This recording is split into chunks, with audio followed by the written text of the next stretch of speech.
पुराने समय की बात है। पालनपुर नाम का एक गांव था, जहां में रमेश नाम का एक आदमी रहता था। उसकी माला नाम की लड़की से नई नई शादी हुई थी, लेकिन रमेश माला को बिल्कुल भी पसंद नहीं करता था। ऐसे ही कुछ साल बीत जाते हैं। इन्हीं सालों में माला एक बेटे को जन्म देती है। माला को लगता था कि बच्चे के आने से रमेश बदल जाएगा, लेकिन ऐसा कुछ नहीं होता।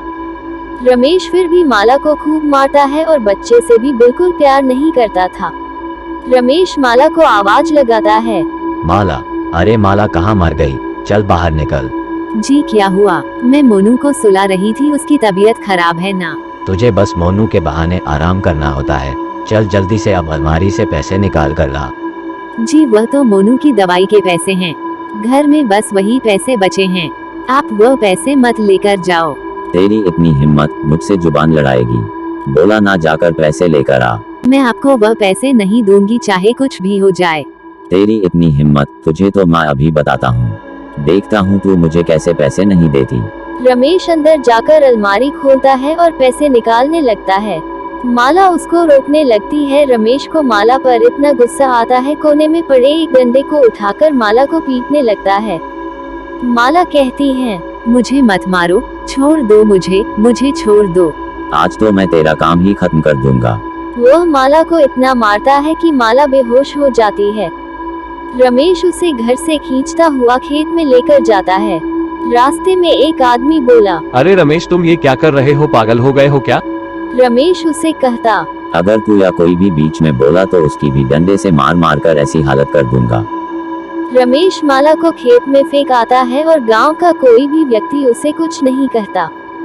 रमेश अपने बच्चे को उठाकर माला के पास में छोड़ देता है, तो माला के शरीर पर बहुत चोट लगी होती है। उसके शरीर से खून बह रहा होता है और उसका बीमार बच्चा उसके बगल में पड़ा रो रहा होता है।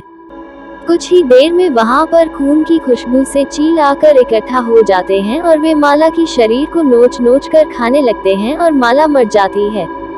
रमेश को अपने बीवी और बच्चे के मरने का कोई दुख नहीं होता और कुछ समय बाद वह दूसरी शादी कर लेता है। एक दिन कुछ लोग जब खेतों में काम कर रही होते हैं तो एक औरत अपने पति से बोलती है, मैंने पिंकू को पेड़ के नीचे लटा दिया है, आप उसका ध्यान रखना। मैं बसी पालक काट कर आती हूँ। ठीक है लक्ष्मी। लक्ष्मी पालक काटने में लग जाती है और रामलाल पानी पीने के लिए पास में चला जाता है। उनका बेटा टिंकू उठकर बैठ जाता है और मिट्टी में खेलने लगता है। तभी एक औरत उसके पास आ जाती है। वह औरत चुड़ैल के रूप में बदल जाती है। लक्ष्मी और रामलाल चुड़ैल देखकर बहुत तेज घबरा जाते हैं। मैं इसको उठाकर अपने साथ लेकर जा रही हूँ। लक्ष्मी चिल्लाती और रामलाल देखता रह जाता है और चुड़ैल टिंकू को अपने साथ ले जाती है। लक्ष्मी और रामलाल चुड़ैल के पीछे पीछे भागने लगते हैं। अरे नहीं, ऐसा मत करो, मेरे बच्चे को मत लेकर जाओ। मैं अभी कुछ करता हूँ, तुम थोड़ा शांत रहो। कोई तो फिर टिंकू को बचाओ, पता नहीं वह चुड़ैल क्या करेगी मेरे बच्चे के साथ। हाय मेरा बच्चा, चुड़ैल मेरा बच्चा ले गई। अरे कोई तो बचाओ मेरे बच्चे को, अरे कोई तो बचाओ मेरे बच्चे को। गांव वाले चुड़ैल को देखते हैं और उनको अपनी आंखों पर यकीन नहीं होता। गांव वाले बोले, यह क्या चीज है, इतनी बड़ी चुड़ैल, ऐसी चुड़ैल तो हमने कभी नहीं देखी, और यह तो रामलाल के बच्चे को लेकर पता नहीं कहां जा रही है। भगवान ही बचाए इस बच्चे को। चुड़ैल टिंकू को लेकर पता नहीं कहां गायब हो जाती है और कोई कुछ नहीं कर पाता। पूरे गांव में उस चुड़ैल की खबर फैल जाती है। सब लोगों में डर बैठ जाता है, कहीं ये चुड़ैल दोबारा न आ जाए। अगले दिन को चुड़ैल वापस आती है। एक छोटा बच्चा अपने घर के आंगन में चारपाई पर लेटा होता है तो वह चुड़ैल वहां दोबारा जाती है। चुड़ैल की आवाज सुनकर उसकी दादी बाहर आ जाती है। दादी चिल्लाती है, अरे यह चुड़ैल आ गई, अब यह चुड़ैल मेरी पोती को ले जाएगी, कोई बचाओ मेरी पोती को। वह इतनी बुजुर्ग होती है कि जब तक वह अपने पोते को उठाने उसके पास जाती है, चुड़ैल उसके पोते को लेकर वहां से चली जाती है। उस चुड़ैल के डर से गांव वाले बहुत ही डर जाते हैं। उनके मन में इतना डर बैठ जाता है कि वह अपने बच्चों को घर से बाहर निकालना ही बंद कर देते हैं।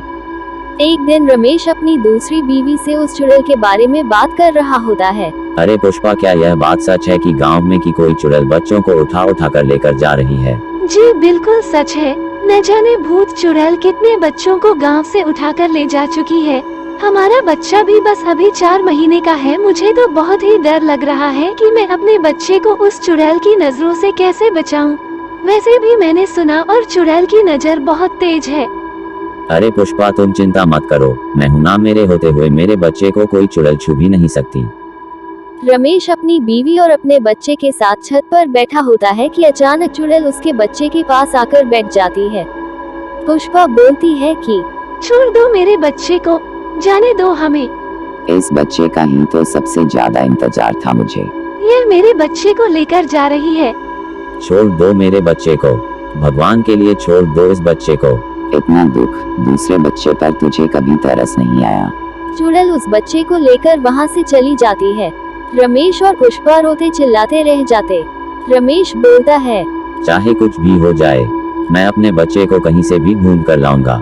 रमेश सारे गांव वालों को इकट्ठा कर लेता है और कहता है, हमें उस चुड़ैल को पकड़ना ही होगा। आखिर कब तक हमारे बच्चों को ऐसे घर में छुपा कर रखेंगे। पर हम कर भी क्या सकते हैं? हमें एक बहुत बड़ा जाल बिछाना होगा। गांव वाले रमेश से सहमत होते हैं। वो एक जाल बिछा देते हैं। उसके बाद में अपने बच्चों को बाहर खेलने के लिए छोड़ देते हैं। शाम को जब वह चुड़ैल वह आती है तो गांव वाले चुड़ैल को एक अभिमंत्रित जाल में पकड़ लेते हैं। छोड़ दो मुझे, जाने दो मुझे। ऐसे कैसे छोड़ दे? तुमने हमारे बच्चों के साथ क्या क्या किया है, सब सच सच बताओ। जो तूने मेरे और मेरे बच्चे के साथ किया, वही किया मैंने तुम्हारे बच्चों के साथ। मैंने क्या किया तुम्हारे बच्चे के साथ? याद कर तूने क्या किया था मेरे साथ और मेरे बच्चे के साथ। हमें मरता हुआ छोड़ दिया और चीन हमें नोच नोच कर खा गए। क्या तुम मेरी पहली पत्नी माला हो? हाँ, मैं माला हूँ जो मरने के बाद में चुड़ैल बदल गई। उसके बाद तुमसे और इन गांव वालों से बदला लेने आई हूँ, क्योंकि किसी ने मेरे और मेरे बच्चे को बचाने की कोशिश नहीं की थी। मुझे माफ कर दो, माना मैं तुम्हारा कातिल हूँ। तुम मेरी जान ले लो, मुझे माफ कर दो। मैं तुम्हें और मेरे बच्चे को मार डाल दिया, मैं कितना बुरा हूँ। माला हमें माफ कर दो, हमसे बहुत बड़ी गलती हो गई। हम सभी की वजह से तुम और तुम्हारा बच्चा मर गया। मेरा बच्चा आज भी जिंदा है। मेरा मोनू जिंदा है। रमेश और कुछ गांव वाले चुड़ैल के साथ एक जगह जाते हैं जहां सारे बच्चे खुशी से खेल रहे होते हैं। मैंने किसी बच्चे को नहीं मारा, मैं बस तुम सबको सबक सिखाना चाहती थी। वो देखो हमारा बच्चा मोनू। आज की कहानी से सीख मिलती है कि हमें कभी भी अपने या किसी का भी बुरा नहीं करना चाहिए, क्योंकि कर्म का फल हमें मिलता ही है।